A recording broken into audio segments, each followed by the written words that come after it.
Bienvenue dans Extramuros, le podcast qui met en lumière les plus belles réussites d'entreprises en région. Aujourd'hui, direction le lac d'Annecy, j'ai le plaisir d'interviewer Romain Roy, le président fondateur de GreenWiz. GreenWiz, c'est la plateforme leader de la consommation responsable. Je suis Guillaume Pellegrin, le président fondateur de Newton Offices, de Marseille à Lille, en passant par Bordeaux ou Annecy. J'ai le plaisir d'interviewer des dirigeants pour découvrir avec vous les raisons de leur succès extramuros. Aujourd'hui, épisode très sympa avec Romain qui va nous expliquer l'histoire de GreenWiz, qui était initialement un supermarché bio et qui est devenu un leader pour la consommation responsable. Évidemment, il y a des engagements environnementaux très forts, on va apprendre beaucoup de choses. C'est parti.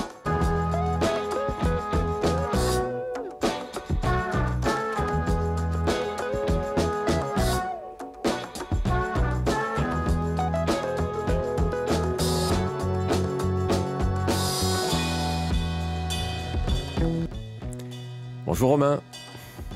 Salut Guillaume. Alors j'ai le plaisir de t'accueillir aujourd'hui Romain. Romain Roy, président fondateur de GreenWiz. Donc merci Romain d'être avec nous aujourd'hui. Est-ce que pour démarrer, tu peux nous expliquer déjà en deux mots ce que fait GreenWiz ? D'abord merci à toi de m'inviter, de me donner l'occasion de parler de GreenWiz, c'est toujours sympa. Écoute, GreenWiz c'était à la base un supermarché bio en ligne. Et c'est devenu, depuis quelques années maintenant, une place de marché, la place de marché référence en Europe de la consommation responsable. Ça veut dire à la fois des produits alimentaires, évidemment, comme on faisait avant, mais également maintenant n'importe quel type de produit, tout ce qui rentre dans le spectre de la consommation responsable. D'accord. Donc l'origine, c'était quoi alors du coup ? Ça a tout de suite été digital ? Oui, ça a tout de suite été digital. Alors l'origine en réalité, c'est 2008. C'est l'année où j'ai fondé GreenWiz. À l'époque, mon idée, si tu veux, je sortais d'une précédente expérience entrepreneuriale et mon idée, c'était d'essayer de marier entrepreneuriat, web et valeur. C'était quand même pas une mince affaire à l'époque. Et du coup, j'ai commencé en lançant un site qui vendait des produits écologiques. C'est-à-dire finalement des produits, c'était une vision assez parisienne de l'écologie. Donc c'était des petits produits, si tu veux, des petits panneaux solaires. Je me souviens, on vendait des petites éoliennes que tu t'accrochais au bras pour que quand tu fasses du vélo, tu puisses recharger ton téléphone, ce genre de choses. Ouais, j'en ai jamais vu, ça n'a pas cartonné non, apparemment. Ouais. Ça n'a pas cartonné, c'était pas une offre produit méga sexy. Mais quand même, malgré tout, avec cette offre produit, ça nous a permis d'attirer quelques clients. Et c'est ces quelques clients, quand on les a écoutés, qui nous ont suggéré de commencer à vendre des produits alimentaires bio. Parce qu'à l'époque, ça ne se faisait pas ou très peu sur Internet. Donc, on les a écoutés, ce qui a été une de nos meilleures idées pendant cette période-là. C'est pas un petit détail, ça. Ça arrive pas souvent. Et tu avais fait comment pour les écouter, ces clients ? Non, mais écoute, simplement, ils nous appelaient, ils nous envoyaient des mails en nous disant c'est sympa votre site, voilà, c'est nouveau, mais vous devriez peut-être vendre des produits bio alimentaires. On a du mal à en trouver en ligne, etc. Donc, ça s'est fait comme ça. Et là, effectivement, dès qu'on a commencé à vendre des produits bio, ça a tout de suite explosé. Mais je précise, parce que je l'ai pas dit, que c'est une boîte qu'on a montée, enfin que j'ai montée à Paris en 2008.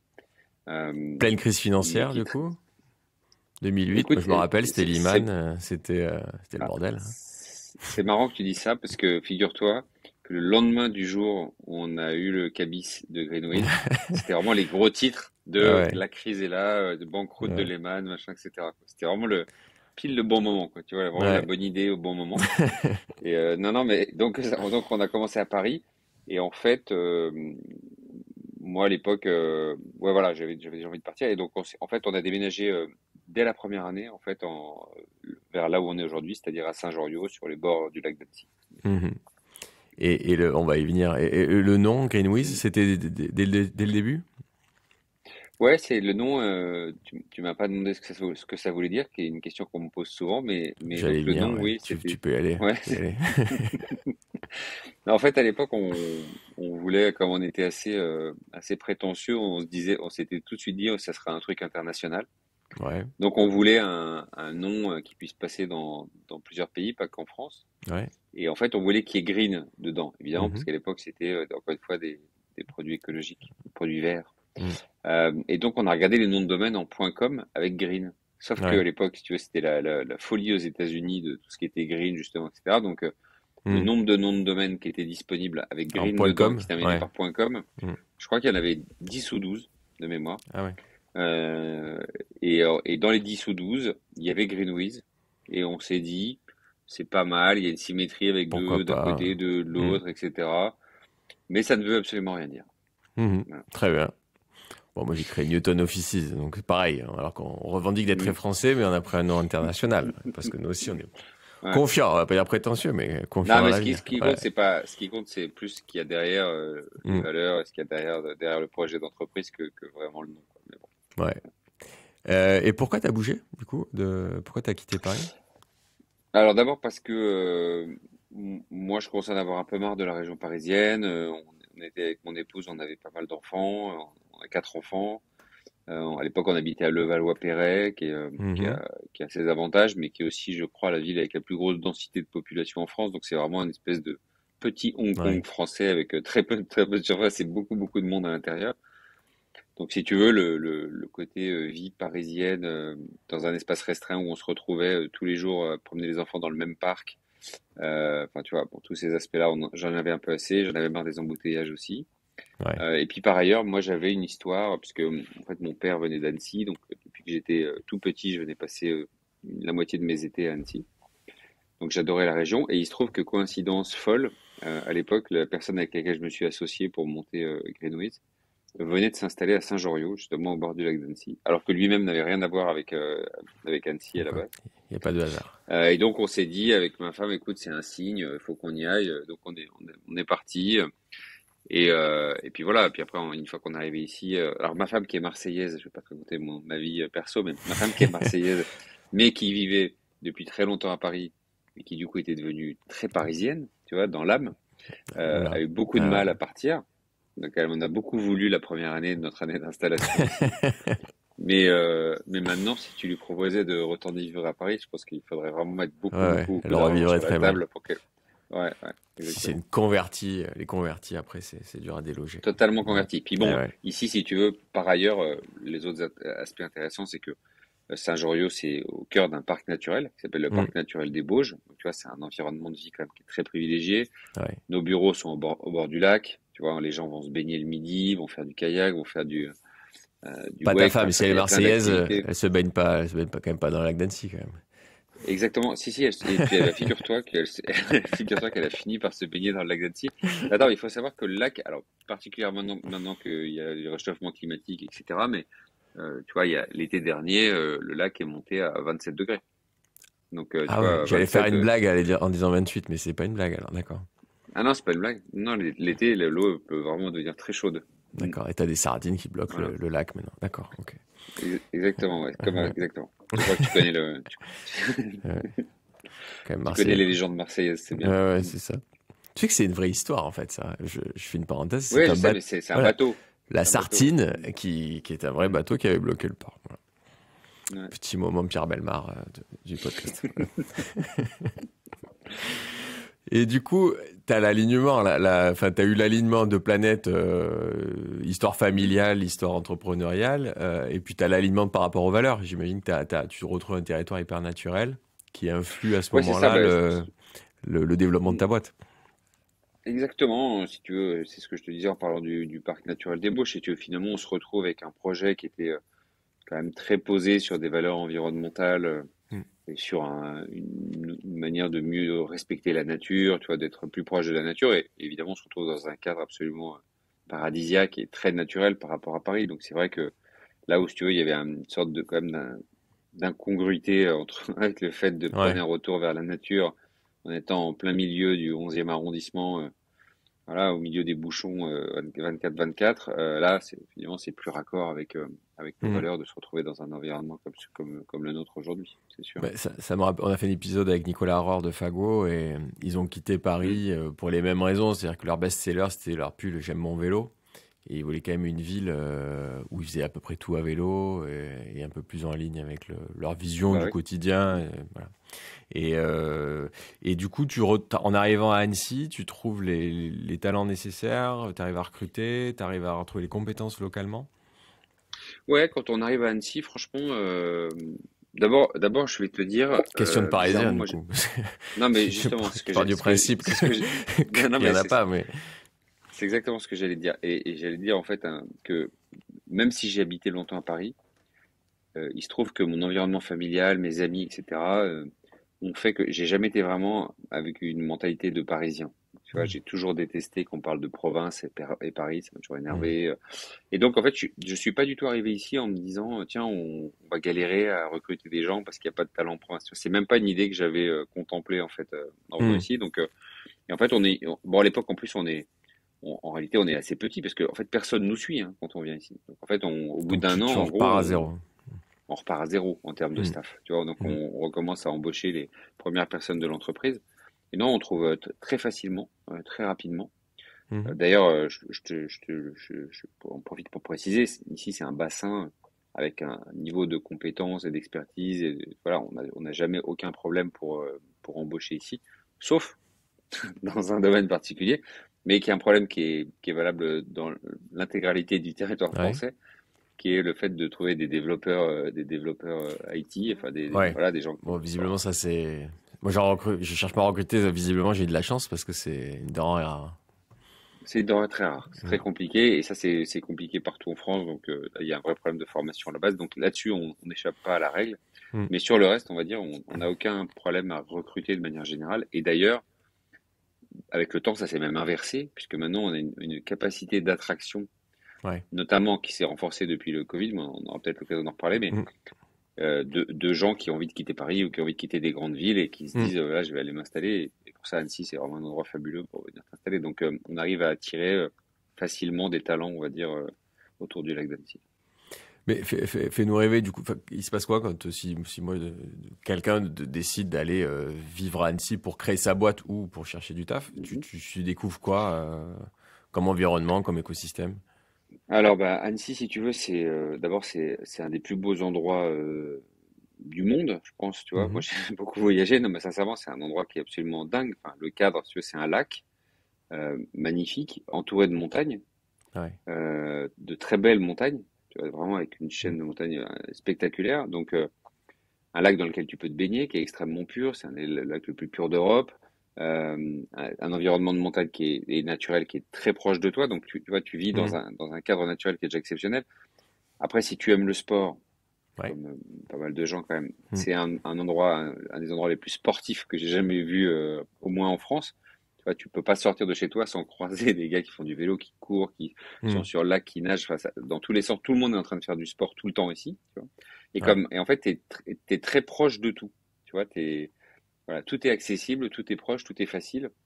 Donc voilà, tu découvres ça. Donc c'est vraiment un autre cadre de vie. Tu vois, les premiers temps où on était ici, je te donne un exemple, mais pour des choses qui sont pas du tout envisageables en région parisienne, même si Paris a ses avantages, hein, voilà. Oui, bon, bien sûr. Euh, tu vois, je sortais du bureau, je rejoignais ma femme, mes enfants à la plage, Mm. à 300 mètres d'ici, en vélo, Mm. on pique-niquait le soir sur la plage, enfin, tu vois, ce genre de Ouais. truc, mais c'est du quotidien, quoi. Ouais. C'est pas les vacances, c'est Mm. le Mm. quotidien. Bah, il y a un peu ce sentiment, si tu veux, de travailler dans un endroit dans lequel tu passerais vraiment des vacances fabuleuses, mais sauf que toi, c'est toute l'année et Eh t'évolues tout le ouais. temps dans ce cadre-là. Et que t'as pas envie de partir ailleurs pour les vacances, du coup. Bah c'est ça, tu sais que ça c'est un des problèmes. On va Ouais. pas partir ailleurs, mais par exemple, quand tu arrives, et ça c'est vrai, et je le dis, ce qui se passe ici, c'est que les gens sont tellement bien. Donc les gens qui ont grandi ici, si tu veux, Mm. sont tellement bien qu'ils ne s'en vont pas en fait. Mm. Donc en fait, quand tu arrives, tu es confronté quand même à des groupes de d'amis, de copains, qui se Ouais. connaissent tous Depuis depuis qu'ils toujours. sont en maternelle, tu vois. Ouais. Donc quand tu arrives de l'extérieur, ça peut parfois créer des petites difficultés d'intégration parce que tu es quand même le gars qui arrive de l'extérieur. Et Mm. en fait, ce qui s'est passé, je me rends compte de plus en plus, c'est que finalement, tu as le même phénomène que quand tu vas dans un pays étranger, où tu as une Ouais. espèce de diaspora de gens qui étaient Ah pas ouais. d'ici, mais qui sont venus s'installer là. D'accord. Et bon, je caricature un peu, hein, parce que j'ai des amis qui habitent là depuis, qui sont nés, etc., avec qui je Mm. m'entends très bien, machin, mais malgré tout, tu fais jamais partie du groupe d'amis, si tu veux, tu vois, avec la même Ouais, forcément. antériorité, forcément, quoi. Mais tu Donc arrives quand voilà, même ça, c'est un à truc. créer des vraies relations. Ouais, ouais, ouais. Alors moi, c'est vrai que d'un point de vue vraiment perso, quand tu arrives dans une région où tu connais personne, tu vois, t'as pas Mm. d'amis, de cadre amical Mm. défini, et qu'en plus toi t'es le boss, donc, tu Mm. vois, parce que t'as quand même un moyen de rencontrer des gens, c'est quand même le boulot, quoi. Donc là, Ouais. tu Tu commences vas par quand même. rencontrer des collègues, machin, etc. Donc c'est vrai que ça facilite pas les choses, mais moi, comme je fais beaucoup de sport, en fait, les gens, je les ai rencontrés dans le sport assez Ouais. rapidement. Ouais. Donc voilà. ça a Et ouais. facilité. Parce que tu recrutes, t'as combien de salariés chez GreenWiz? Alors aujourd'hui, dans le groupe, donc avec toutes nos filiales étrangères, Ouais. on est un peu plus de 260. Mhm. Et en France, on est une centaine. D'accord. Donc Voilà. t'embauches pas non plus toute la ville d'Annecy. Mais J'embauche pas toute la ville d'Annecy, mais par exemple, moi d'accord. j'habite à Mhm. Saint-Joriot, qui est un Mhm. petit village au bord du lac d'Annecy, donc assez proche d'Annecy, mais à côté. Et on est le plus gros employeur quand même de Saint-Joriot. Voilà. Donc bon, Mm. t'as de la pression. Bon, enfin, si tu veux rencontrer des gens, tu peux après devenir pote. Il y a un biais, mais Ouais, voilà. heureusement qu'il y a le sport. Ok. Ok. Et je vois derrière toi une petite image d'ailleurs de ce qu'ils te font et je suis Ouais. tombé récemment sur une image en lisant une lecture habituelle chez moi Mm. qui est l'équipe et Ouais. j'ai vu Greenwiz en Bonne lecture. sponsor. Ouais, ouais. Mm. Mm. J'ai vu que tu Mm. sponsorisais du coup quelques sportifs. Ouais, parce qu'en fait, Mm, bon, bah, d'abord, je te l'ai dit, j'adore le sport. Euh, et donc, un des vecteurs de communication qu'on a choisi il y a quelques années pour Greenway, c'est effectivement d'être présent dans le monde du sport et de soutenir les sportifs. On l'a fait évidemment en sponsorisant des athlètes mm. individuellement. Donc, on a une team Greenways avec un certain nombre d'athlètes dans un certain nombre de disciplines. D'accord. Et puis aussi en sponsorisant parfois des sports intégralement, donc des fédés, comme le cas par exemple du ski alpin ou du ski cross. Et puis aussi, d'une troisième manière, c'est en embauchant des anciens sportifs. Et Ah oui. ça, c'est vraiment génial. Mm, Franchement, ça apporte un souffle, une dynamique dans l'entreprise et un esprit que moi, personnellement, j'adore. ouais. Donc, euh, donc voilà, moi, je crois beaucoup au lien entre sport et entreprise. D'ailleurs, j'ai écrit, moi qui n'écris jamais Mm, de tribune nulle part, je crois mm. que la seule tribune de ma vie que j'ai écrite sur LinkedIn, c'est sur ce sujet-là de sport et Ouais. entreprise et à quel point c'est des liens qu'on devrait plus développer Ouais. à la fois pour le bien du sport en France et aussi pour le bien des entreprises, parce que je pense que c'est deux mondes qui ont beaucoup à s'apporter l'un et l'autre. Ouais. Nous, on vient d'embaucher 2 musiciens aussi. Et je Ah, trouve que mais musicien, c'est très t'as bien aussi. aussi, ouais, je trouve que c'est pas pareil, mais quand même, c'est comparable. Non, mais c'est Euh, bien, tu vois, de mm, mélanger tu vois, de pas rester dans une vision du monde de l'entreprise très fermée. Justement, mm, j'adore, musicien, j'adorerais aussi. mm, D'ailleurs, j'aime beaucoup quand je me rends compte que j'ai des gens qui font de la musique en interne mm, et que je le savais pas. J'ai toujours un moment cool. mm. C'est pareil, ça apporte une sensibilité, enfin, tu vois, d'autres choses que ce que tu peux trouver au quotidien. C'est bien. Bah ouais. Et donc, pour revenir à GreenWiz et votre offre, Mhm, donc tu me disais que maintenant vous êtes une place de marché, donc vous êtes une mhm. marketplace. Quand est-ce que c'est arrivé cette bascule et qu'est-ce que ça t'apporte? En fait, cette bascule, elle a eu lieu post-confinement. Nous, le confinement, ça a été finalement un moment assez marquant dans notre histoire pour plein de raisons. D'abord parce que à l'époque, donc, on était déjà assez gros. Hein, on n'en a pas parlé, mais on était devenu leader en France sur notre créneau de supermarché bio en ligne. On avait été racheté par Carrefour en Mhm. 2016. Euh, on s'était du coup il nous avait permis du coup d'aller conquérir l'Europe entre guillemets. Donc on avait ouvert l'Espagne, l'Italie, le Portugal, enfin un certain nombre de pays comme ça. Donc on avait une maturité quand même, tu vois, sur notre domaine d'activité et un modèle très classique d'e-commerce avec des entrepôts centralisés. Bon. Arrive la pandémie et le confinement et donc le jour de l'annonce du président de la République sur le confinement, écoute, nos ventes sont d'un seul coup Nous multipliées par sommes, 6. nous sommes en guerre. Mm, Ouais, nous sommes en guerre, donc ça c'est, mm, nous sommes en guerre égale x6. Et mm. donc, si tu veux, égale entrepôt dimensionné pour faire un certain nombre de commandes par jour, qui d'un Ouais, seul coup doit en ça gérer 6 fois explose. plus. Donc évidemment, là, il y a un souci, donc ça nous oblige à prendre plein de mesures de limitation du nombre de commandes, de fermeture du site à partir d'une certaine heure quand on avait atteint le nombre de commandes maximales qu'on pouvait Ouais. gérer. En plus, on était confronté à des comportements un peu erratiques des gens, on va dire, avec Mm. des gens qui achetaient 200 kilos de pâtes, 30 litres de désinfectant, enfin, tu vois, ça partait dans tous les sens, c'était n'importe quoi. Et du coup, il y avait une espèce de panique et bon, du coup, on se rend compte que notre modèle logistique finalement est pas très scalable, même si j'aime pas cet anglicisme, Mm. mais tu vois, il n'a pas la capacité à vraiment grossir et notamment à grossir très vite si besoin. Première conclusion. Deuxième conclusion, comme on reste enfermé chez nous et que du coup, on en profite pour reparler beaucoup avec nos clients, même si on avait continué à le faire, mais là, c'est vraiment l'occasion. En fait, les gens nous demandent, nous disent, bah voilà, on se rend compte qu'on était devenu quasiment quand même un peu une sorte de label de qualité pour eux, si tu veux. Et donc ils nous disent, ben, on aimerait bien que vous nous D'accord. vendiez aussi d'autres types de produits que ce que vous nous vendiez jusqu'à présent. Donc ça, c'est le deuxième constat. Et le troisième constat qu'on fait en réfléchissant, parce qu'on avait du temps pour réfléchir, c'est de se dire, finalement, c'était un beau projet à l'origine, bien appuyé sur des valeurs, etc.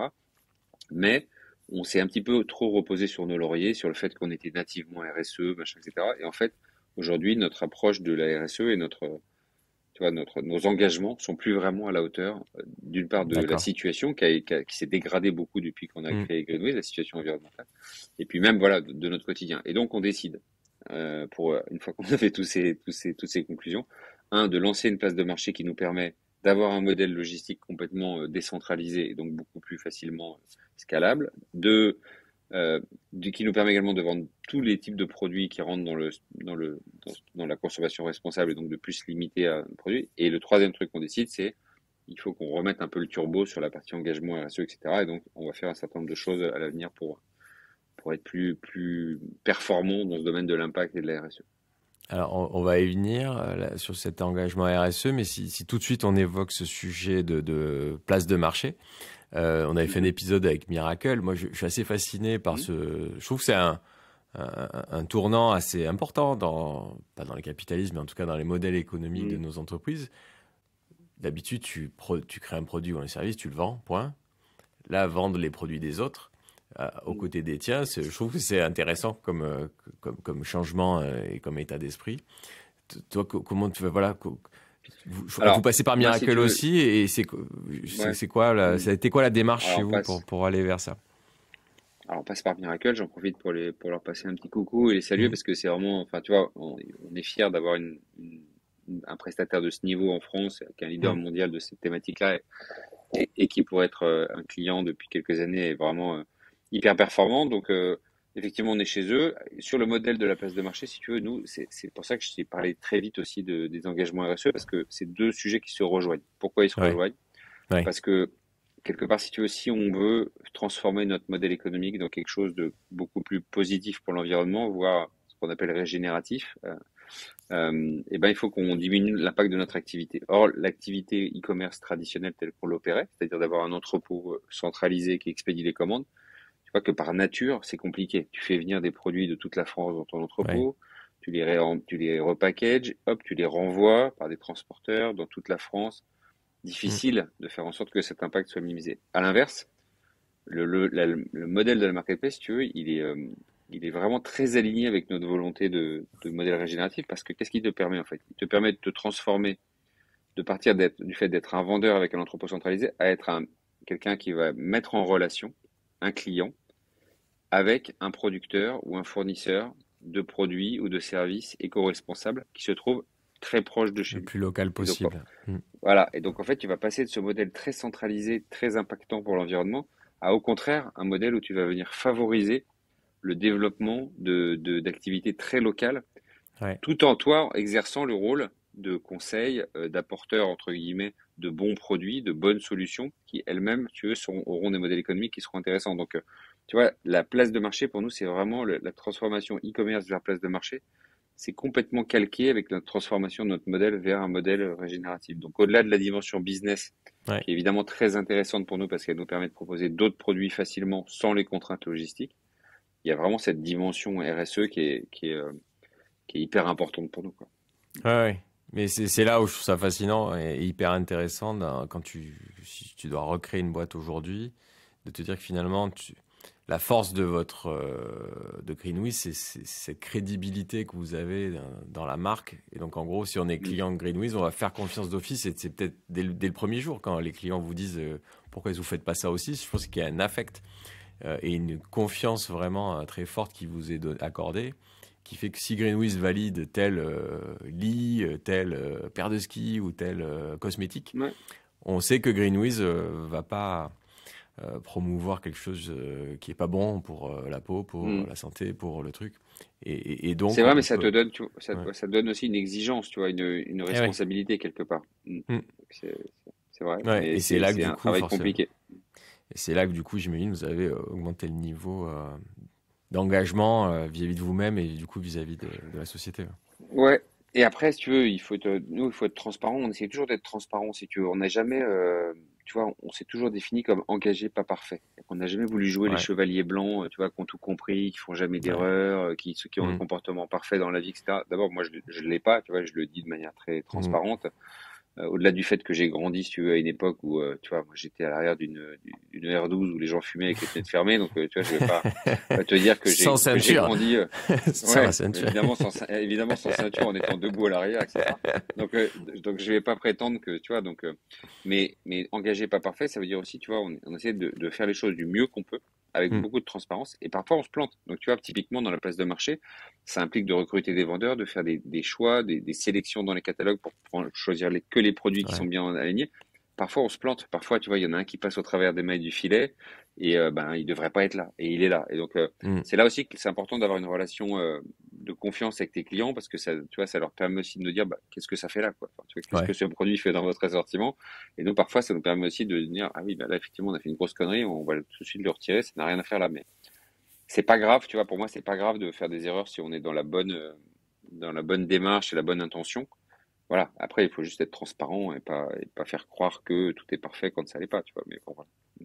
Bah, oui, ça l'est jamais, puis ça permet quand même de faire des choses bien.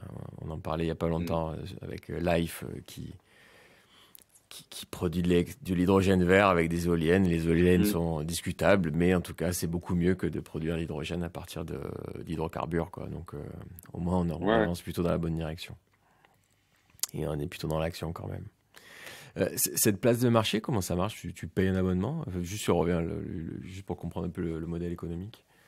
Quand tu dis tu payes Quand, un abonnement, tu parles de qui en toi, en fait? tant que Greenwiz, par rapport à Miracle, comment ça se met en place quand, Ouais, le modèle économique avec Miracle, c'est un modèle assez classique sur ce genre de prestat, c'est-à-dire que ça dépend de tes négos commerciales, donc je vais pas Hmm. forcément dévoiler quel Non, est le mais modèle qu'on a choisi nous, mais c'est des modèles effectivement où tu payes l'opérateur, donc tu as plusieurs modèles qui existent sur le marché, tu as soit des modèles d'abonnement, soit des modèles où tu payes à la transaction, enfin tu vois, tu as tous ces d'accord. modèles-là qui existent, mais voilà.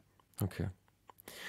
On est passé rapidement sur Carrefour. J'imagine que ça a été un Mhm. épisode important dans l'histoire de Greenwiz. Tu peux nous raconter un Ouais, peu ça a été vite. cette histoire qui est sympa. Mhm. Je la connais. Je te laisse la Ouais. raconter. Non, en fait, ce qui s'est passé, c'est qu'en 2015, quand on commençait à être vraiment leader en France sur notre secteur, on a été contacté par un acteur de la distribution française, Monoprix pour pas le citer, Mhm. et donc a émis un intérêt et on s'est dit bon, bah, puisqu'il y a un intérêt, on va ouvrir la discussion avec tous les acteurs de la grande distribution Ouais, française. À l'époque, on avait besoin vraiment de s'adosser à un industriel pour continuer à nous développer.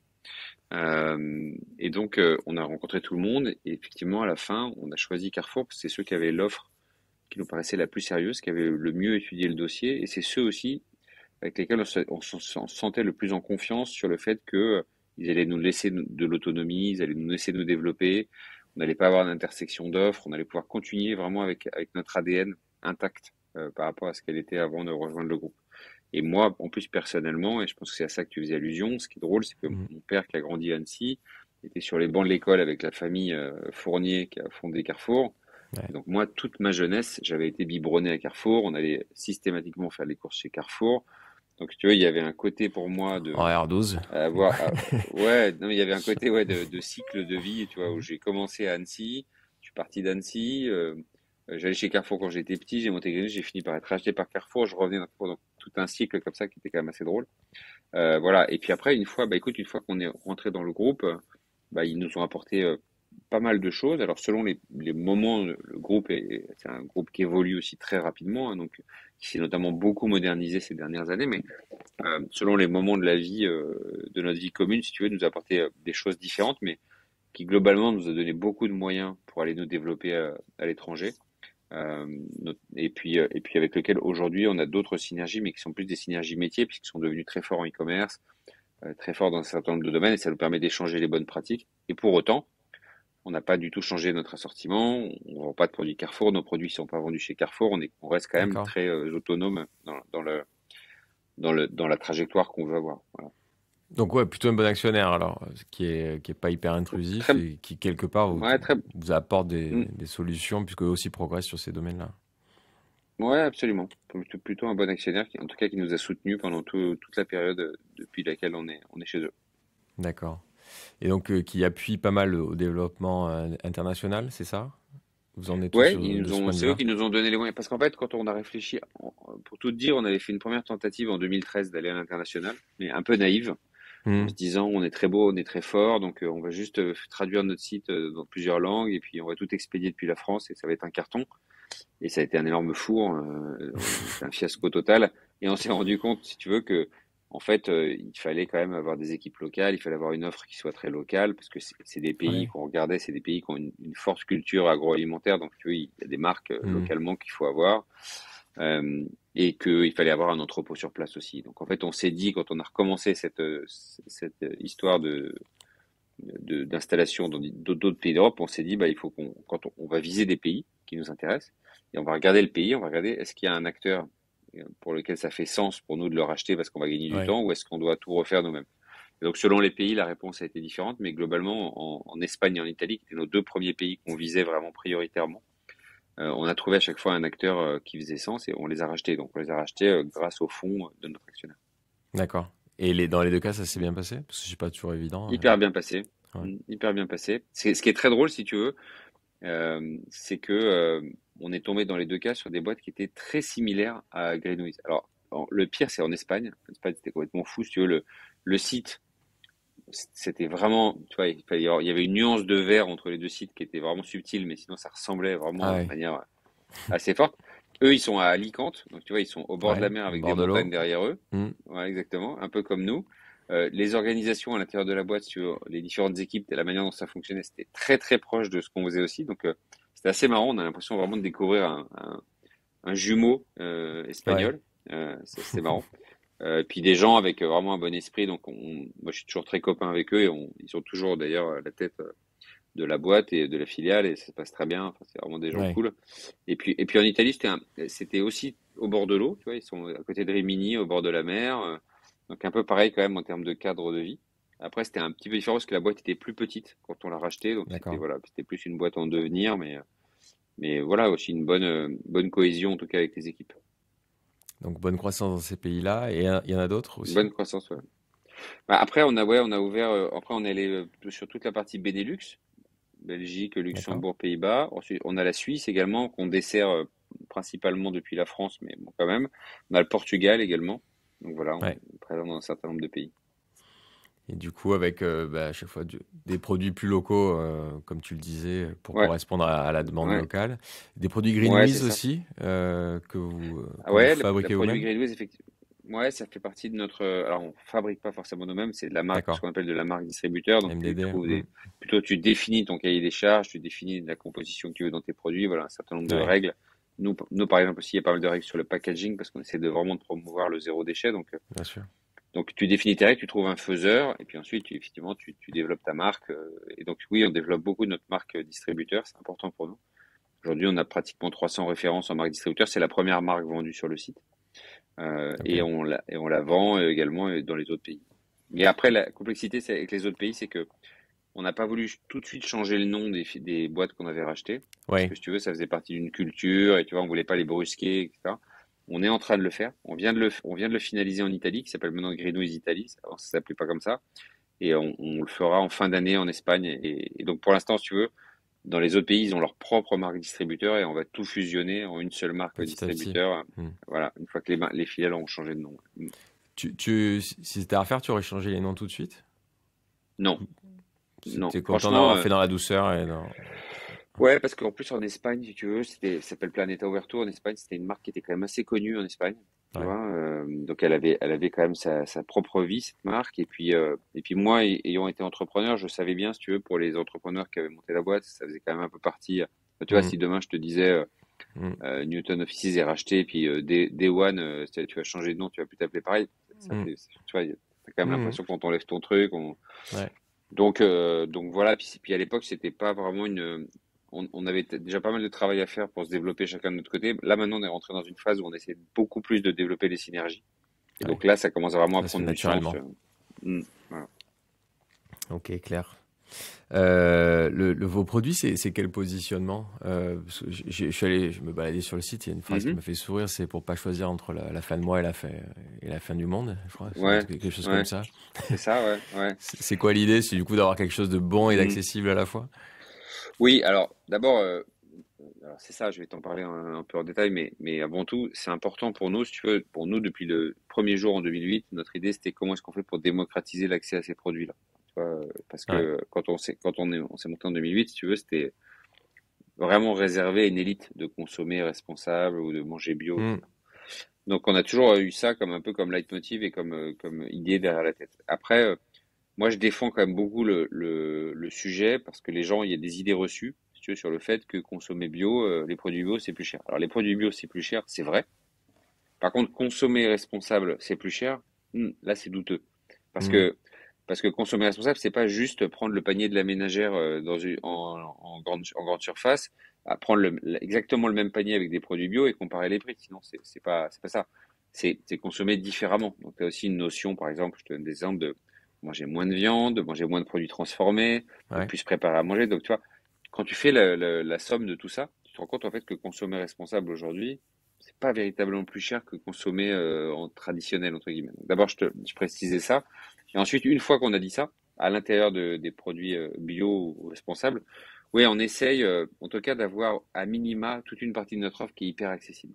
Tu vois, on a Ouais. toujours cette notion de prix engagé, de prix bloqué en permanence, et pas que depuis qu'il y a des problématiques Ouais, de pouvoir d'achat, d'inflation parce et que de tu vois, nous, progression. les prix engagés, ça existe depuis plusieurs années chez nous. Hmm. Donc vraiment, on a toujours eu cette volonté. Et puis après, on essaie aussi d'en avoir un peu pour tout le monde. Donc tu vois, on va trouver vraiment de l'entrée de gamme, du produit d'appel, mais aussi du milieu de gamme, puis aussi du haut de gamme, parce que tu as des gens qui ont les moyens et qui ont envie d'avoir vraiment le truc, tu vois, fait à la main, tu vois, Ouais, vraiment ouais, très ouais. artisanal, qui a demandé beaucoup de temps pour être fait et qui coûte nécessairement plus cher, parce qu'il y a aussi cette notion de respecter les coûts de production tu vois, des producteurs avec lesquels on travaille. Et donc tu vas trouver tout, un peu pour tout le monde, mais quand même avec cette logique d'avoir toujours une partie du catalogue qui est hyper accessible. Ouais. Et je me rappelle en effet que j'avais regardé le business model des produits commerce équitable il y a Hum, longtemps.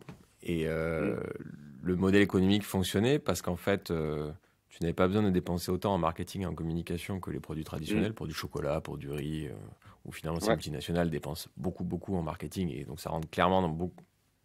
C'est une part importante du coût de revient. Et le fait de. Dans le commerce équitable, tu pouvais tout à fait payer les producteurs africains ou américains plus cher parce que finalement, tu as des coûts marketing bien plus faibles parce que tu n'étais pas physiquement Hum, au même endroit dans le supermarché. Ton packaging parlait de lui-même et quelque part, et s'adressait aussi à une clientèle de niche qui voulait ce produit-là. Et donc, des producteurs que j'avais rencontrés me disaient, je pourrais vendre mon chocolat moins cher qu'une marque bien connue, mais le marché n'est pas prêt à comprendre ça. Je suis obligé de mettre plus cher parce qu'ils ne peuvent pas ouais. comprendre que je paye un producteur plus cher que les autres, mais qu'à la fin, mon produit, il est Hum. pas plus cher. Mais c'était là, on est parlé des débuts des années 2000. Et je pense que le secteur et le client et la demande a évolué sur ces sujets, quoi. Ouais, après, tu vois, nous, il y a un truc auquel on est confronté aussi en ce moment, c'est qu'on se rend compte que, par exemple, le bio est un peu moins touché par l'inflation que le conventionnel. Parce que, tu vois, nous, dans le bio, il y a quand même beaucoup de local. Donc, tu as quand même, par exemple, Ouais, toute la partie transport qui est moins importante.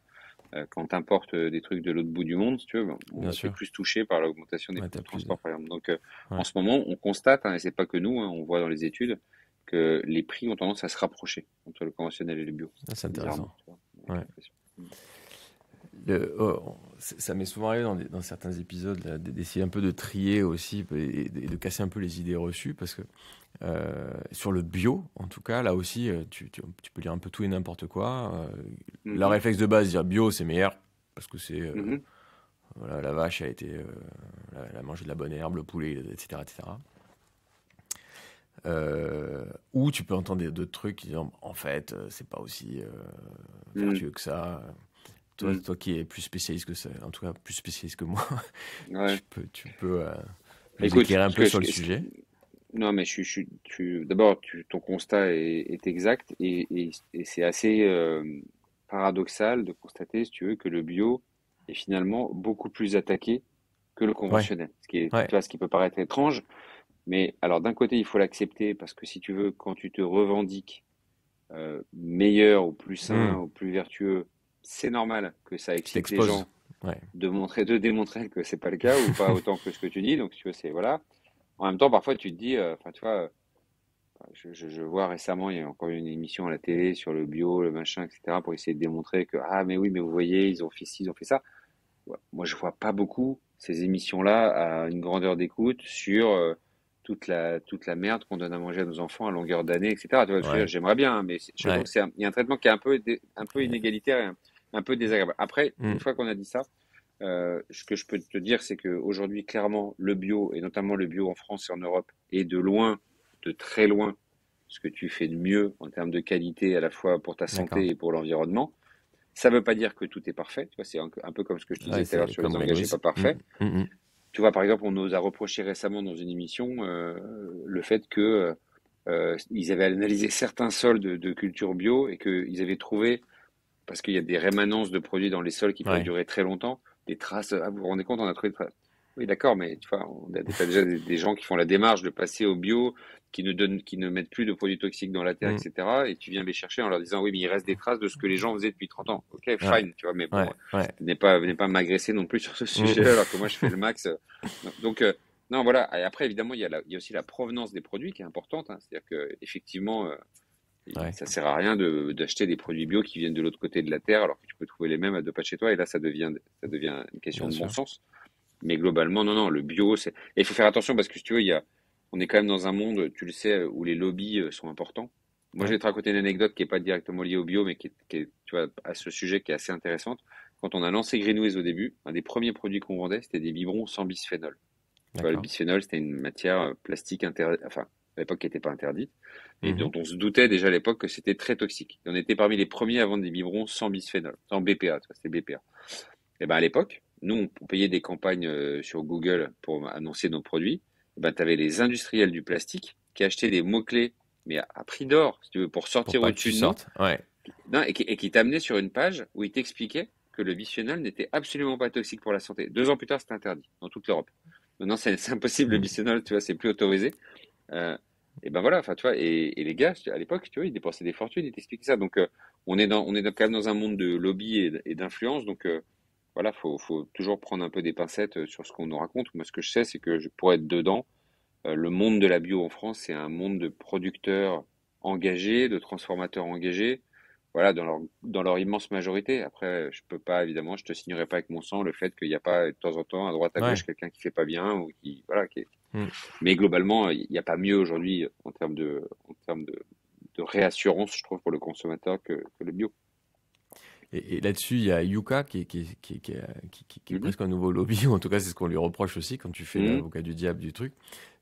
Et parfois, moi, j'entends aussi, c'est une façon de voir les choses, et donc t'es même maintenant obligé de créer le produit en fonction de la notation que ça va avoir. C'est le cas ou pas, Ouais. ou là aussi, c'est café du commerce et on raconte n'importe quoi. Pour Yuka, tu veux dire? Ouais, pour Yuka. Moi, personnellement, je l'ai un peu utilisé au début. Après, j'ai arrêté parce que je, Mm.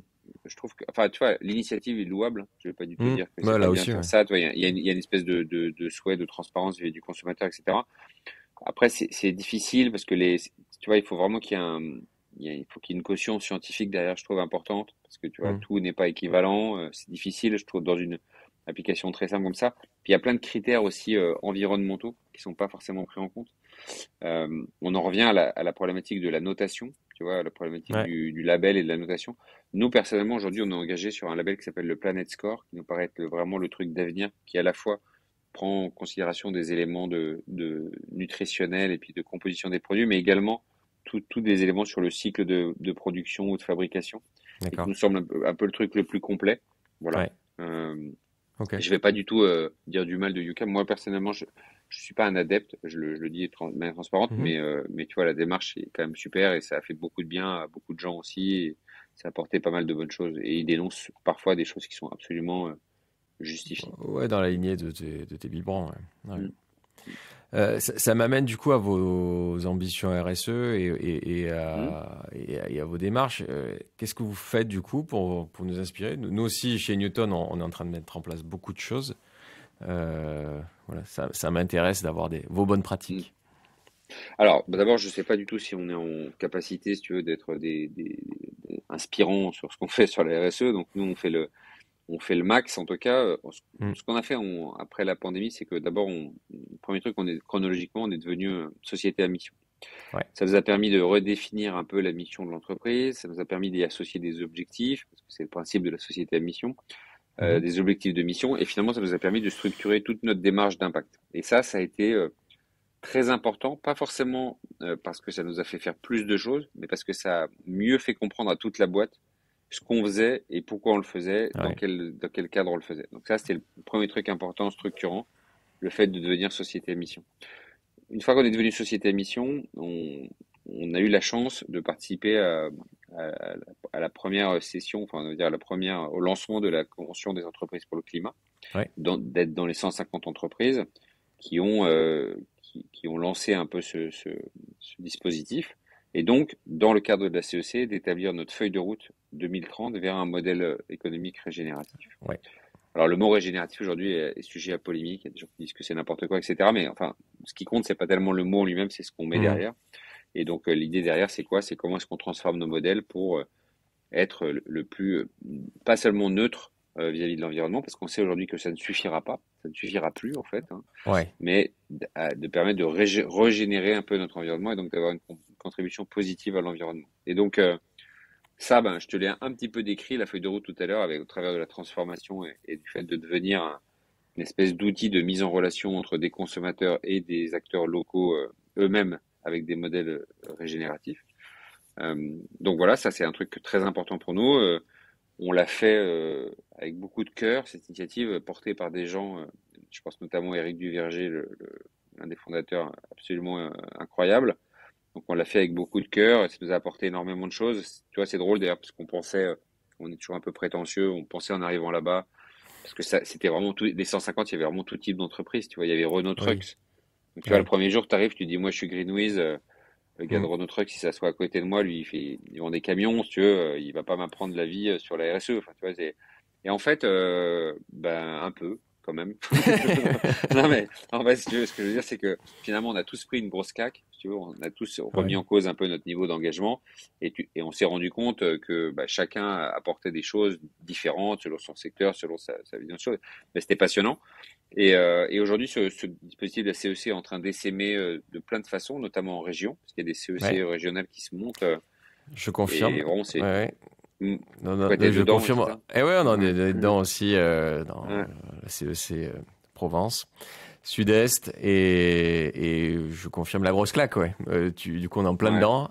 Donc, Ah, t'es en plein dedans, ouais. pour ceux qui nous écoutent, donc cette convention des entreprises pour le climat rassemble des entreprises et au début, on est vraiment sur le constat et on réalise vraiment où on en est, quoi. Et après, Hmm. donc tu touches le fond de la piscine, hein, Isabelle Adjani, puis après, tu essaies de Hmm. remonter vers Hmm. un modèle d'entreprise régénérative.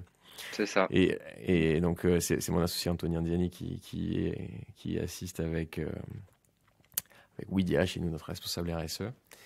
Et quand Donc, tu l'as vu revenir j'ai en vu larmes le premier revenir, soir? j'ai vu revenir le lendemain.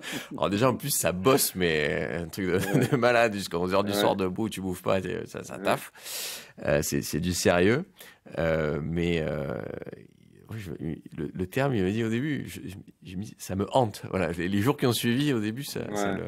je pense que Ouais, tu c'est revois un peu difficile. tout, ton quotidien, Hmm. les yaourts que tu bouffes, le truc. Enfin, je pense que quoi que Hmm. tu fasses dans la journée, tu l'analyses avec cette grille Mais de lecture. en même temps, franchement, hein, il y a un truc qu'on dit souvent et sans l'avoir vécu, on n'y croit pas forcément, mais en fait, finalement, le fait de te mettre en action enlève de l'éco-anxiété.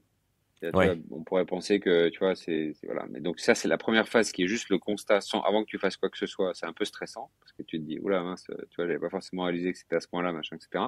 Mais après, une fois que tu es lancé, en fait, dans la démarche, finalement, c'est presque plus rassurant parce que tu sais que tu es en train Ouais, de t'es faire des acteur. choses et Ouais. voilà. Ouais. Voilà. Mm. Parce que c'est vrai que enfin, quand tu te prends des discours de spécialistes hyper Mm. anxiogènes, tu peux avoir le phénomène, genre le lapin dans les phares de la bagnole. C'est genre, je Mm. suis tétanisé, c'est tellement gros ce qui me tombe sur la tranche. Mm. Et puis tu peux avoir aussi la réaction de dire, bon, bah, foutu pour foutu, on va faire n'importe quoi. Mm. Ouais, ça Et ce fait qu'il faut. partie tu vois. des raisons d'inaction. Il y a plein Ouais. elles font partie. Il y en a, je sais plus, on les liste, hein, il y en a 6 ou 8 des raisons Mm, qui font qu'à la fin les gens font rien. mm, T'as le complexe du prisonnier aussi, c'est-à-dire le fait en fait parce que les autres font rien. Moi, pourquoi ce serait moi qui fais si les autres à côté de moi font Ouais. rien? C'est un truc, Ouais. tu vois, voilà. Mm. T'as ce que tu dis, t'as le gars, voilà, mais bon, voilà. Après, t'as aussi, ils sont très forts à la CEC pour te. Puis tu vois, moi, ce que j'ai adoré, c'est que les gens qui interviennent, d'abord, sont hyper brillants. Et quand t'as quelqu'un de brillant qui t'explique un sujet, bah, quand même, t'es plus réceptif. Ouais. Ils sont pas du tout dans une logique sensation, tu vois, de faire sensation ou quoi que ce soit, quoi. C'est des scientifiques, ils disent des choses, voilà, clairement. Moi, je suis scientifique à la base, tu vois, Ouais. c'est quasiment une équation qui est écrite au tableau, quoi. Ils te disent, voilà, la Mm. situation, c'est comme ci, c'est comme ça, et tu vois, ça prête pas vraiment à discussion, en fait. C'est un constat, voilà. Ouais. Et après, c'est comment est-ce qu'on se bouge. En tout cas, félicitations pour faire partie de la CEC, c'est super. Mm. Merci. Ouais, ouais. Non, non, mais on voulait. Parce que nous aussi, on est une société à mission, on est en cours pour Mm. le Bicorp.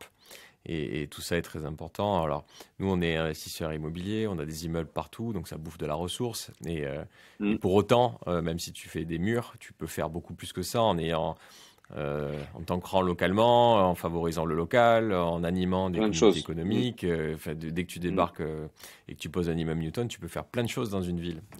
Mm. Et à l'échelle d'un quartier, à l'échelle d'une ville, à l'échelle d'un territoire. Mm. Donc non, non, pour nous, ça, c'est très important aussi. On vient de faire un bilan carbone. Je ne sais pas si aussi... Ah ben nous euh, aussi, ouais, bien sûr, voilà, évidemment, ouais, c'est partie des évidemment. étapes. Mm. Et c'est là aussi, ça te permet aussi d'avoir quelque chose de factuel. Tu Mm. vois ce sur quoi tu vas pouvoir agir, ce sur quoi ça va être plus compliqué parce que nous, le gros des émissions, bah, évidemment, c'est les immeubles qu'on construit. Donc tu te dis qu'évidemment, il Mm. va falloir arrêter d'artificialiser des sols et idéalement plutôt rénover que faire des immeubles neufs. Mm. Mais ce qui pèse à peu près autant, nous, dans notre bilan carbone, c'est en fait les déplacements que font nos clients pour venir dans nos immeubles de bureaux. Bien sûr, ouais.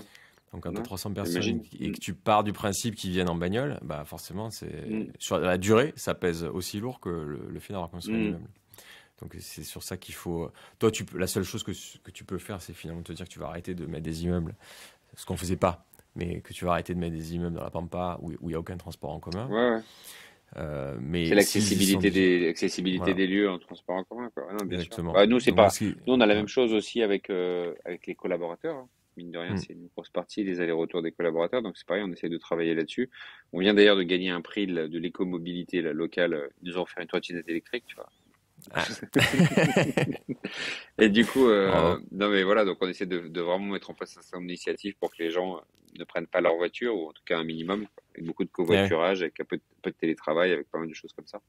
ouais. Et mais ouais, c'est des enjeux importants, mais pas toujours simples, hein, pas toujours simples. Non, pas simple. Et comme tu disais, ça te permet aussi d'un peu d'avoir une échelle parce que, tu vois, parfois tu te dis il y a des combats et on va peut-être pas placer l'énergie sur ces combats-là. Je Mm. prends un exemple, nous, c'est pas on a des immeubles qui font 5000, 10 000 mètres carrés où j'ai pas mes salariés, c'est mes clients. Et quand on Ouais, leur dit en début d'hiver 22, attention, parce que gouverner c'est prévoir, il risque d'y avoir des coupures d'électricité pendant l'hiver, donc on va déjà un peu se préparer et baisser le chauffage à 19 degrés. Tu peux imaginer les réactions de dingue qu'on a reçues. bah ouais, j'imagine. Ouais. Mm. Bon, j'en passe, moi aussi. Je fais pas beaucoup de posts sur LinkedIn, mais celui-là, du coup, j'en avais fait un, tu vois, Mm. moi aussi. C'est un peu comme toi, parce qu'on avait ceux qui nous disaient, mais vous êtes des malades, jamais de la vie, je demande à mes salariés de quitter vos bureaux.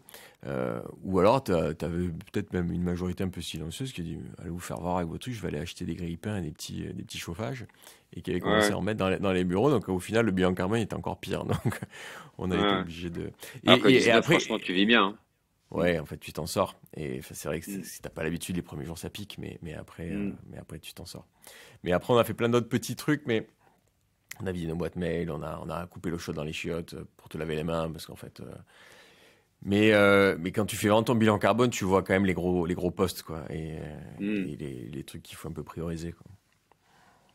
Effectivement. C'est quoi votre mission, vous? Puisque vous êtes société à mission? Nous, c'est mieux consommer pour rendre le monde meilleur. Tu vois, la mission D'accord. est toujours un peu, Non, non, mais. un peu pompeuse, mais non, non, mais bon, voilà, enfin, ça résume un peu, si tu veux, ce qu'on veut faire, c'est-à-dire comment est-ce que, à notre échelle, on réussit à influer sur les modes de consommation pour faire en sorte d'avoir un monde qui soit moins impacté, voire impacté positivement, quoi. Bah ouais. Et donc, il y a plusieurs axes pour Ouais, déployer bah, cette nous, mission. on a un travail évidemment sur, comme beaucoup hein, dans nos objectifs de mission, tu as tout un pan sur l'impact de nos activités, de notre activité. Donc, c'est là qu'on Ouais. va travailler sur. le modèle, etc. Nous, on a un axe aussi sur l'engagement des collaborateurs dans cette Ouais. démarche-là, qui est vraiment, vraiment très importante. Et puis un axe sur l'accessibilité, parce que tu vois, la dimension sociale dans le RSE est importante pour nous aussi. Et donc, Mm. comment est-ce qu'on fait pour que tout le monde, au sens social du terme, puisse être embarqué dans une aventure comme ça et que ce soit pas juste réservé à une certaine partie de la La population, ce pifiou. qui est un Ouais. vrai, ouais, ce qui est un vrai enjeu aussi parce que c'est pas facile. Et tu vois, quand tu disais tout à l'heure la phrase qui est un peu, voilà, qui est un peu humoristique sur, enfin, qui peut être prise comme ça entre la fin du monde et la fin du mois, mais ça, pour beaucoup de gens, c'est une vraie réalité, quoi. Si tu vois, quand tu te demandes comment tu Bah vas oui. manger jusqu'à la fin du mois, c'est vrai que et ça se comprend. T'es Mm. pas du tout en train de te dire, tiens, est-ce que je vais consommer un produit bio ou pas bio, quoi. Enfin, tu vois, Ouais. c'est complètement compréhensible. Donc c'est pour ça que, tu vois, le côté transformation qui nous attend de nos modèles, c'est pas simplement pour moi une transformation de la consommation, c'est aussi une transformation du modèle social qui sera inévitable, je pense, si on veut arriver à quelque chose de, Ouais, ouais. tu vois, qui embarque suffisamment de gens et qui embarque tout le monde et qui embarque la société dans son ensemble. C'est pas, ça peut pas se limiter à on va changer les modèles de nos entreprises. C'est indispensable, hein, ça en fait partie, c'est Bien indispensable, sûr. mais voilà, on ne pourra pas se limiter à ça.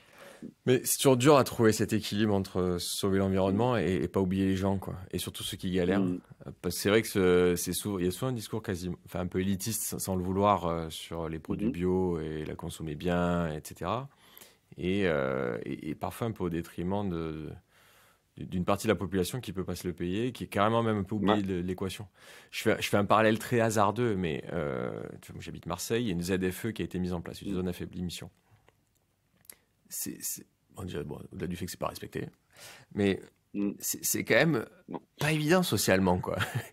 Tu es Mm. quand même en train de dire à des gars qui n'ont pas les moyens de changer de bagnole, Ouais, il faut que tu prennes un critère zéro, un critère tu vas un machin, pas, c'est ce eh que je ben veux tu dire. rentres Mm, pas, quoi. mm, T'es pas bien habillé, tu rentres pas. Enfin, mm. c'est socialement il y a un sujet quand même. D'ailleurs, c'est peut-être pour ça que Ouais, bien c'est sûr. pas mis en place. Enfin, c'est mis en place mais pas Mm. appliqué. Pareil un peu foireux, mais il y a quand même voilà, concilier tout ça en même temps, c'est pas toujours simple.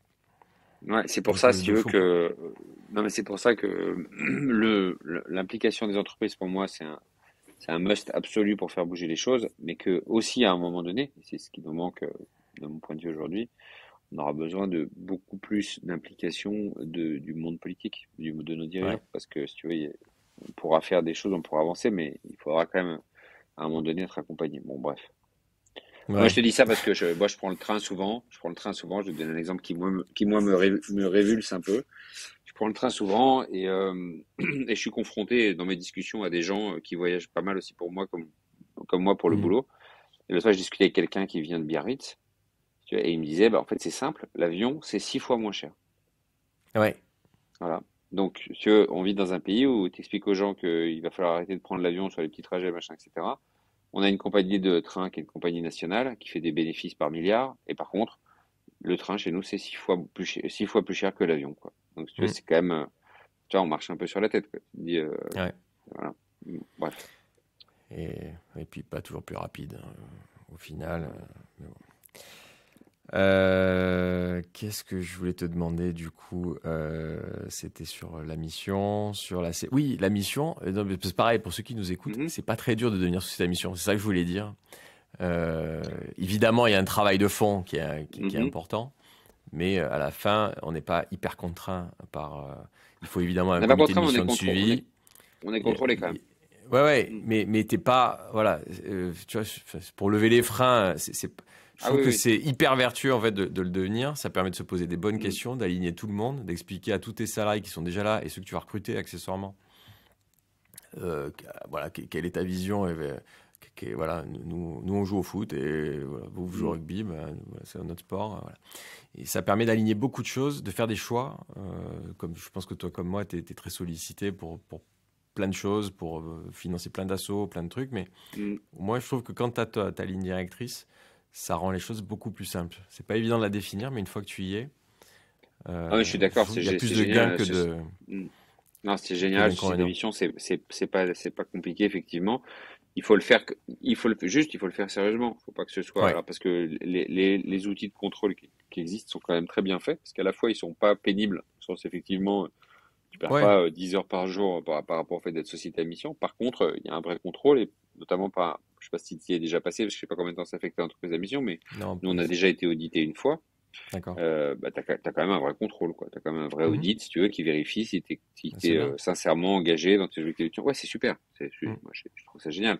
Effectivement, je recommanderais à n'importe quelle entreprise aujourd'hui de faire la démarche de la société à mission, qui est structurante sur l'impact, mais même, comme tu le disais, structurante sur l'entreprise elle-même, quoi. Sur, voilà, pourquoi est-ce qu'on est là, à quoi on sert, Ouais. et comment est-ce qu'on fait en sorte que tout le monde partage cette vision, quoi. Alors nous, dans la foulée, du coup, on est en cours pour la certification B Corp. Toi, je sais que tu n'y es pas, mais ça m'intéresse que tu nous expliques pourquoi. Alors c'est un peu un malentendu. Enfin, je sais pas ce qui s'est exactement ce qui s'est passé concrètement. En fait, ce qui s'est passé, c'est que nous on était très chaud sur Bicorp. Donc ça devait être il y a 2, 3 ans peut-être. On a fait tout le process, donc tout le questionnaire dans tous les domaines, etc. Enfin, pour rappel, Ouais, pour les gens qui explique. Ouais. regarderont, Mhm. en Mhm. fait, il y a un questionnaire avec un système de points en fonction des réponses qui sont données à des questions dans beaucoup de domaines, hein. C'est très long à remplir, c'est vraiment très long. Ouais, Euh, et donc, en fait, après, on peut demander la certification à partir du moment où on voit qu'on a plus que 80 points, idéalement, pour être tout à fait. certifié. Bon, sachant que, après, quand ils auditent, on risque d'être baissé un peu. Donc, idéalement, ils demandent même à ce Faut qu'on gratter un peu, soit un ouais, peu un peu de plus, marge. ouais, voilà, soit un Mhm. peu plus que 80 pour avoir un peu de marge. Donc, nous, on avait fait le truc, on était bien, on avait même une très belle marge, en fait, hein. Donc, on était assez serein, et donc, on les a contactés en leur disant, bon, bah, écoutez, on est prêt, vous pouvez nous auditer pour qu'on soit certifié. Et là, ils nous ont dit, ah ben non, en fait, on s'est mal compris, vous avez des filiales en Espagne, en Italie, machin, etc. Et donc, pour certifier la France, comme vous êtes la maison mère, il faudra d'abord certifier chacune de vos filiales. Voilà, c'était un peu le coup de massue. Mhm. On y passé quasiment un an à tout faire Et pour la ouais, France, et on s'est dit, non, on recommence pas, quoi. On recommence pas, on recommence pas Italie et Espagne dans la foulée, parce que on n'a pas le c'est temps, bon. quoi. Enfin, c'était pas Ouais. possible. Et donc, du coup, on a laissé, quoi. On n'a pas fait, on s'est concentré sur les autres trucs qu'on faisait. Je regrette parce que j'aime beaucoup, et en même temps, voilà, ça ne nous empêche pas d'être très engagé par ailleurs avec d'autres dispositifs, Oui, hein. bien Donc, sûr. voilà. Mm. Mais bah, voilà, pour ceux qui ne connaissent pas, c'est une belle certification. Ouais, Et alors nous, on est en cours, pareil, on était plutôt pas mal, donc c'est pour ça on est passé dans les premiers, on a passé les premières étapes. Ils ont tellement de succès que c'est très long maintenant hein, ouais, c'est d'être long. certifié. Mm, mm, C'est très très mm. long. Mais une fois qu'on est dedans, bah, il faut s'améliorer aussi dans le temps. Donc c'est ça que je trouve intéressant. Tu as parlé dans tes. Ça m'intéresse de voir l'impact sur les RH chez toi, puisque ça fait partie du Ouais. coup de tes socles. Mm. Concrètement, comment tu l'as mis en place par rapport à tes équipes? Est-ce que une partie du salaire est liée à ça? Enfin, ou est-ce que c'est juste déjà Alors, est-ce qu'une dans partie du la salaire est liée à philosophie, quoi? À la RSE, à la RSE, tu veux dire? ouais, à l'implication des salariés? Mm. Alors, aujourd'hui, ce qu'on a fait, c'est que tu vois, on a un système, bon, comme dans pratiquement toutes les entreprises en France, je pense, on a un système d'entretien annuel, de Oui, progrès, d'évaluation et de progrès, qui a lieu, bah, là, en début d'année, et dans lequel un salarié parle avec son manager, revient sur ce qui a bien marché, ce qui a moins bien marché, ce qui lui a plu, ce qui lui a pas plu, ce qu'il a envie de faire plus tard, enfin, toutes les mhm, questions traditionnelles qu'on peut se poser à cette époque-là. Et ils définissent ensemble un cadre d'objectifs pour l'année suivante. Et dans ces objectifs, maintenant, pour chaque personne qui travaille chez Greenwiz, doit définir un objectif dit objectif de mission, donc un d'accord. objectif qui est, lui, totalement lié à notre mission, ou en tout cas à notre démarche RSE.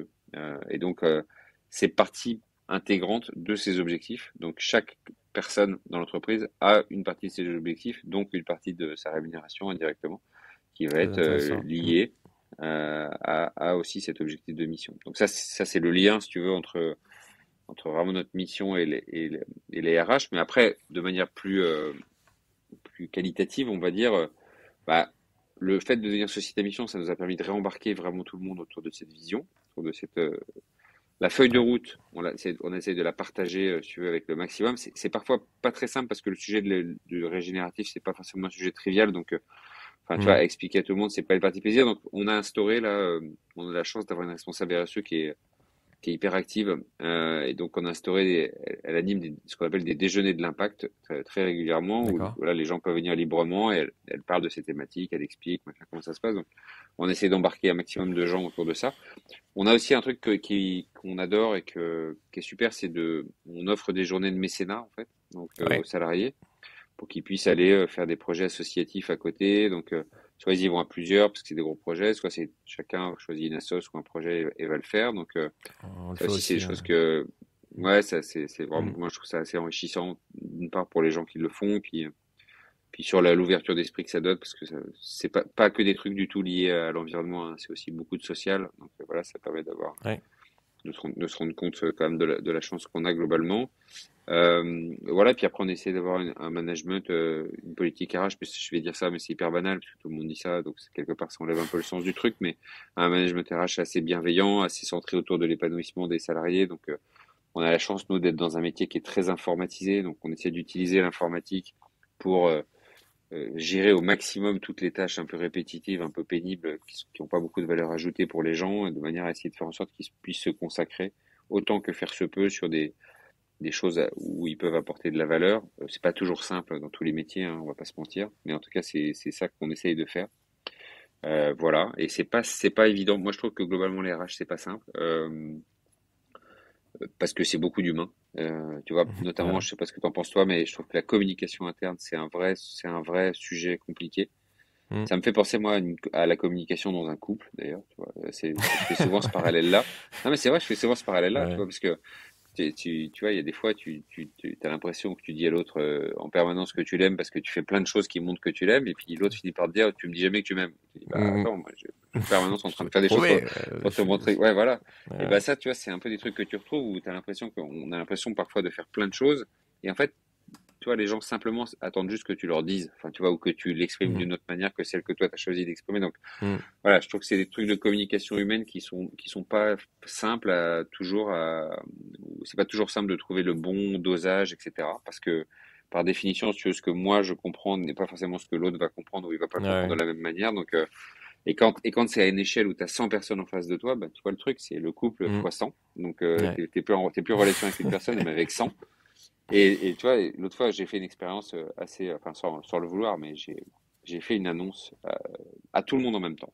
Donc, tu vois, Mm. donc tout le monde a entendu le même discours, Ouais. et ensuite on a recueilli les impressions de tout le monde. Et ben en fait, quand tu relis le truc, t'as l'impression que les gens ont entendu 5 ou 6 discours différents. Ouais. Alors que j'ai dit tu vois, tout le monde a entendu les mêmes mots, ils étaient tous au même endroit, quoi. Donc Mm, mm. voilà, c'est ça qui est pas évident. Mais c'est Bah, nous, passionnant en même temps, hein. Et c'est passionnant en même ouais, temps. bien sûr, bien Mm. sûr. Et c'est pour ça que tu essaies de recruter des gens différents et pas avoir des Mm. clones, parce que c'est ça qui fait la richesse de ta boîte. Nous, enfin, il y a 1000 référentiels pour essayer un peu se comprendre. Nous, on en a pris un qui est le HBDI, donc pour voir un peu quelles sont tes façons naturelles d'écouter un message, de le comprendre, d'interagir avec Mm. les autres. Donc, est-ce que tu es plutôt focus data, est-ce que tu es plutôt focus process, plutôt vision, plutôt émotion? T'es jamais l'un Mm. ou l'autre, jamais j'ai un profil qui est bon, qui est pas bon. Mais Oui, oui, quand c'est on fait toujours un mélange, hein. l'exercice, je te Ouais. rejoins, Mm. c'est-à-dire quand tu fais l'exercice pour le pro, tu dis c'est peut-être pas inutile pour le perso. En Mm. effet, Mm. j'utilise pas assez telle ou telle ressource Ouais. des proches qui sont autour de moi. Ouais. Et Mm. je Ouais, et dois puis parfois toujours aussi être quand t'as audible, fait, quoi. moi je trouve que quand enfin tu vois, moi dans mon rôle, où je passe beaucoup de temps quand même autour du management, parfois si tu le fais tellement pendant la journée que quand tu Le rentres soir, chez t'es toi le mort. soir, t'as juste pas envie t'as juste pas envie de le faire C'est encore, quoi. ça, T'as envie, c'est ça. t'as envie de C'est bon, simplifier le ça truc, quoi. suffit. Ouais, ouais, ouais, J'ai voilà. trop de Ouais, problèmes parce que moi en plus aujourd'hui. avec mes enfants, si tu veux, c'est pareil, il y a pas que le couple, il y a aussi les enfants. Donc, bon, ok, Ah, donc j'ai dit un truc à table, il y en a un qui l'a pris comme ça, l'autre qui l'a dit d'une autre manière. Ouais, c'est pas, mais bon, c'est sympa aussi, hein. C'est ça qui fait j'en la ai. richesse. Moi, je trouve que c'est ça qui fait la richesse de ma journée, et quelque part, c'est ça qui me donne envie de retourner au travail tous les matins. Parce qu'au-delà de la mission, c'est le fait de retrouver ces gens et d'interagir avec eux, et voilà, de vivre une aventure Bien humaine sûr, qui est quand même bien cool au global, quoi. ah, bien sûr. Ben justement, pour finir, je pose souvent la Mm, question de qu'est-ce que tu fais quand tu bosses pas pour avoir une équipe. mm. Donc, toi, c'est quoi du Bah, coup? t'as compris, J'imagine non? que tu vas me dire un peu de T'as pas sport, compris? hein, Bah, j'ai ouais, quand même non, pas un l'impression, peu hein. de sport. Pas un peu de Voilà, sport, ça ferait mentir que de dire un peu de sport. Je vais te dire beaucoup de sport, beaucoup de voire sport. énormément de sport. Ouais, je fais vraiment beaucoup de sport. Voilà, je fais beaucoup de sport. Ouais. Tu fais quoi toi du coup? Je pense que je fais, allez, sans exagérer, peut-être 20 heures de sport par semaine, je pense, un truc comme ça. Entre Génial. 20 et 22 heures de sport par semaine, ouais, selon les sports. Alors je fais du ski de fond. Hmm. Mais tu vois, j'ai l'avantage, moi, le matin, je me lève, je peux aller faire 1 heure de ski de fond avant d'aller au bureau. Enfin, Ouais, c'est complètement envisageable. pas mal. Donc, donc le ski de fond, la course à pied, du paddle tennis, qui est un peu mon sport de Ouais, prédilection en ce moment. Ouais, je joue beaucoup au paddle tennis en ce moment. Un peu de boxe, pas mal de muscu. Je fais aussi des sports d'eau. Je nage et puis je fais beaucoup de wake surf l'été. ok. Puis voilà, puis un peu de ski alpin. Je crois que j'ai fait le tour. Ouais, voilà, à peu C'est près. pas mal. Mm. Et c'est quel sportif Ouais. tu as du coup en sponsoring et quel fédé là? Parce que, du coup, ça m'intéresse. Alors nous, historiquement, on est assez présent dans le biathlon parce que Ouais. pour des raisons de perso, moi j'ai rencontré, ouais, je suis assez pote avec des stars du biathlon, des anciennes stars du biathlon et donc voilà le biathlon. Donc on a par exemple dans les biathlètes connus en ce moment, on a Émilien Jacquelin qui est double Mhm. champion du monde, qui est un de nos athlètes phares de la team Greenway et aussi un ami. Et puis on a aussi Antonin Guigona, qui est un autre biathlète hyper sympa, hyper fort de l'équipe de France depuis des années. On a Ouais. dans les filles, on a Chloé Chevalier. Ah oui, on a Eric Perrault aussi, qui est le jeune espoir de la discipline, qui est déjà très fort, hein, mais qui est Mhm. assez jeune. Et on a Sophie Chauveau, qui est une espoir aussi très forte. Chloé Chevalier, donc une biathlète de l'équipe de France aussi. Donc des athlètes comme ça. Ensuite, en ski alpin, on a le partenariat fédéral, mais on a aussi un partenariat direct avec Mathieu Bailey, qui est un descendeur hyper prometteur, qui malheureusement s'est blessé cette année, mais Mhm. dans lequel on croit beaucoup et pour l'avenir. Et puis ensuite, on a toute une partie de sponsoring aussi autour du paddle. Donc on sponsorise Ouais. l'événement, enfin le tournoi du Grand Chelem à Roland-Garros tous les D'accord. ans, puis également la fédération, donc toutes les équipes de France, les championnats de France, tous les circuits nationaux. Et puis on regarde, on commence à entamer une démarche pour avoir des joueurs de paddle en direct. Donc voilà, c'est on a à peu près fait le tour. On avait un bateau, mais là, le contrat c'est achevé maintenant, au bout de 3 ans. Là, on avait un bateau qui a fait la route du Rhum et, D'accord. euh, et la Jacques Vabre. Super. Et padel, il y a des joueurs français ou c'est très espagnol? Ouais, bien. Non, non, bien sûr, il y a des joueurs français. Bah, Mhm. si tu veux, Mhm. les Espagnols et les Argentins sont très en avance parce qu'ils ont commencé Ouais. 20 ans plus tôt que nous. Donc forcément, ils sont très en avance. Mais il commence à y avoir des bons joueurs français et des bons jeunes. Moi, je suis persuadé que dans 20 ou 30 ans, on sera dans les meilleurs du monde. Parce que si tu veux, Parfait. c'est un sport qui se développe beaucoup et qui a une particularité, c'est qu'il est très accessible. Il se développe beaucoup aussi dans les quartiers Ouais. et les jeunes adorent. Et donc, si tu veux, mon raisonnement, c'est de dire, un peu comme ça a été le cas au basket ou dans d'autres sports, Ouais. on a des réservoirs de jeunes qui physiquement peuvent devenir des monstres.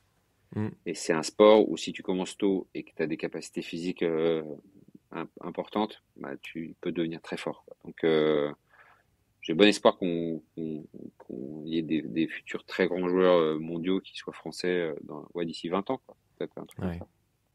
J'ai pas encore essayé, mais j'ai très envie. Parce que moi, qui suis un ancien Bah, si footeux, il paraît que c'est assez proche du tennis ballon bah, et je joue tout le c'est temps très avec ludique. je pourrais te citer Ouais. 15 ou 20 noms d'anciens footeux hyper connus Ah ouais. de l'équipe de France, etc., avec lesquels je Ouais. joue régulièrement et qui sont tous accros au paddle à Et 300%. ouais. C'est-à-dire que si tu Ouais. commences, Ouais. je peux te garantir un truc, si tu essayes une fois, c'est fini. T'es dedans. C'est adopté. Bon, bah, j'ai quand même Ouais, envie ouais, d'essayer, du coup. ouais. Ok. Bon, bah, merci pour ce conseil. Non, mais je t'en prie. Avec plaisir. Bah, d'ailleurs, si tu veux venir jouer, t'es toujours le bienvenu, hein. N'hésite pas. Bah ouais, je vais venir à Mm, Annecy. Je vais venir à mm, Annecy. mm. Avec Mais grand c'est pareil, plaisir. si tu viens à Que... Annecy, tu auras peut-être du mal à repartir après aussi. C'est un peu comme pour le paddle, Ouais, quoi. alors, ça... Même si heureusement, Marseille, j'arrive d'une ville ouais, qui me plaît bien aussi. ouais. Ah, mais moi, On a j'adore quelques Marseille. atouts à J'adore Marseille. Marseille. Je suis très fan de Marseille. Bah, d'ailleurs, comme ma femme, je t'ai dit, avec les Marseillaises, on y va régulièrement et j'adore Marseille. Bon, Je bah, suis très fan de tu, Marseille. tu seras le bienvenu alors. Vous serez les À tout bienvenus. point de vue, hein, je le redis, je suis très Ouais. fan de Marseille à tout point de Eh vue, oui, dans oui. tous les domaines. Ouais, ouais. On parle pas Ouais. de Marseille-Annecy, du coup. Bah, moi, je l'ai très mal vécu, parce que Ouais. j'étais supporter de Marseille à 2000% et j'habitais dans la ville qui Ouais. nous a battus, donc Ouais. c'était assez dur C'est pour ça. moi. Monsieur, j'ai vécu les coups de klaxon dans la rue, quoi. Mais C'est ouais. horrible, tu vois, donc Mais bon. voilà. Mais bravo Donc, Annecy. Bravo. Bravo. ouais, bravo, Ati, c'est quand même Félicitations. une belle aventure, la Coupe de France, c'est toujours sympa. Ouais. C'est ça. Merci Romain, à très bientôt. Bah, merci à toi, à bientôt. Ouais.